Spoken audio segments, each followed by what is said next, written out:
This is my theory, compare, and contrast for the ECEE 4200 Philosophy and Theories of Child Development and Education. In this presentation, I will be comparing three theorists, and the first one I chose was Jean Piaget, and the theory was the cognitive development theory. So Jean was a Swiss psychologist, and lots of the work was done after World War I, where there was a growing interest in understanding human behavior and cognition. And this theory was developed during the 20th century, and in this century there has been significant advancement in psychology. So the main concepts of this cognitive development theory is that there are 4 stages that a child will progress through. The first one is from birth to 2 years of age, and it's the sensory motor stage. In this stage, an infant will construct an understanding of the world with physical actions. Then after that stage, they will move to the pre-operational stage around ages 2 to 7. And this is when the child begins to represent the world with words and images. And these words and images reflect increased symbolic thinking and go beyond the connection of sensory information and physical action. The next stage is the concrete operational stage. This is from 7 to 11 years of age. And in this stage, the child can now reason logically about concrete events and classify objects into different sets. The final stage that a child will go through is from 11 to 15 through adulthood, and this is the formal operational stage. So the adolescent reasons in most abstract, idealistic, and logical ways, and this is where everyone ends up after they have progressed through all their stages. And one main thing that Jean Piaget really emphasized was incorporating play into education, especially in the beginning stages, because children are experiencing things with physical actions and they are beginning to represent the world with words and images.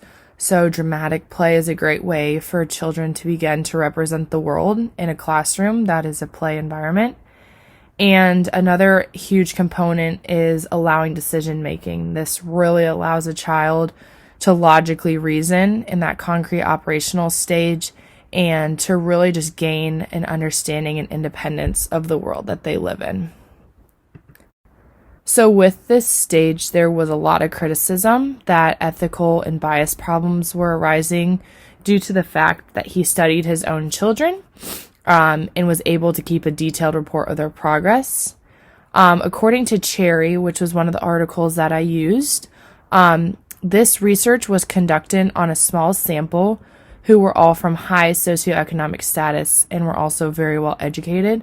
So a lot of people are saying the group that Jean studied was not really diverse and had just a lot of people from the same socioeconomic status. This also made it really hard to generalize his findings to a larger population.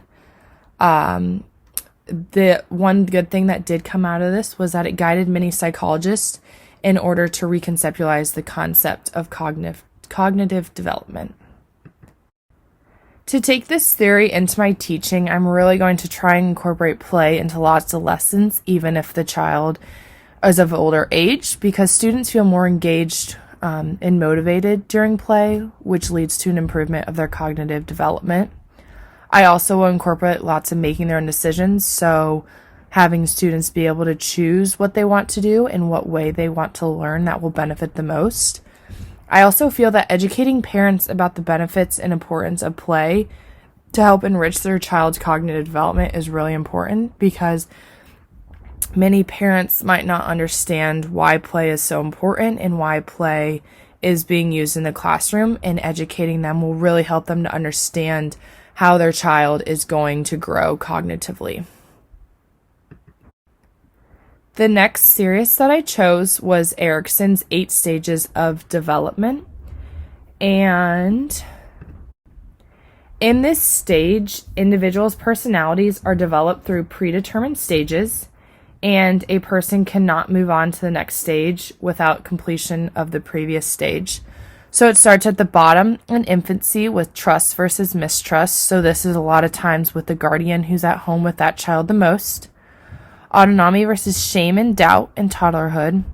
Initiative versus guilt in the preschool years. Industry versus inferiority in the elementary years. Identity versus role confusion in adolescence. Intimacy versus isolation in adulthood. Generativity versus stagnation, and integrity versus despair. So a person will progress through these stages and cannot move on to the next without completing one stage.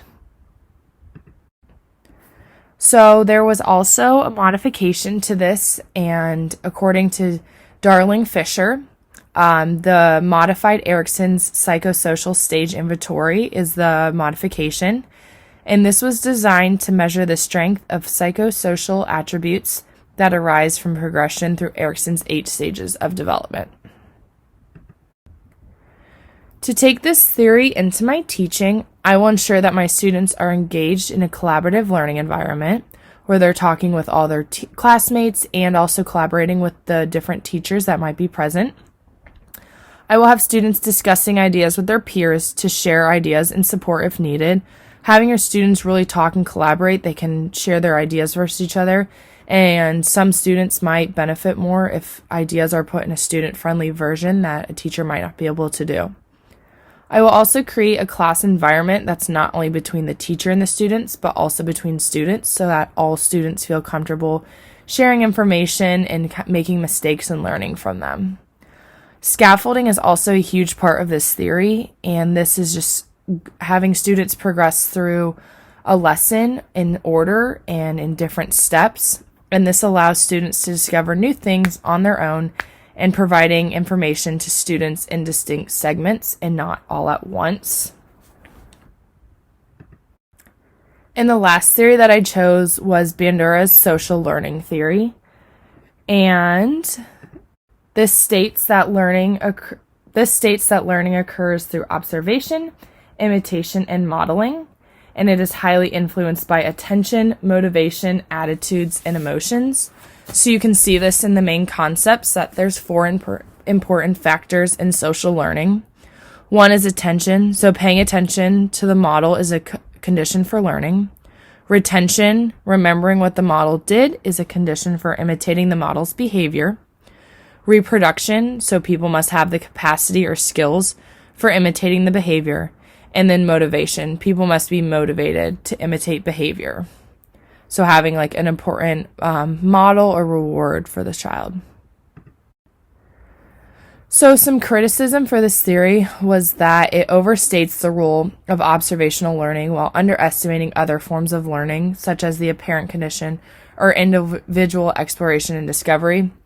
So like I said in Jean Piaget's, that students need to be able to learn by themselves and kind of have that freedom to learn what they want, like Erickson said.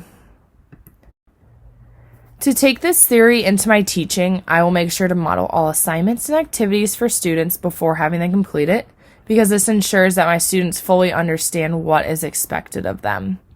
I will support my students by framing personal experience as meaningful content, facilitating collaboration through group assignments, and incorporating my students' identities into classwork. So when students feel that they're being seen in their work, they're going to be more motivated and excited to do it, and this ensures that everyone is getting meaningful content and feels welcome and safe in the classroom.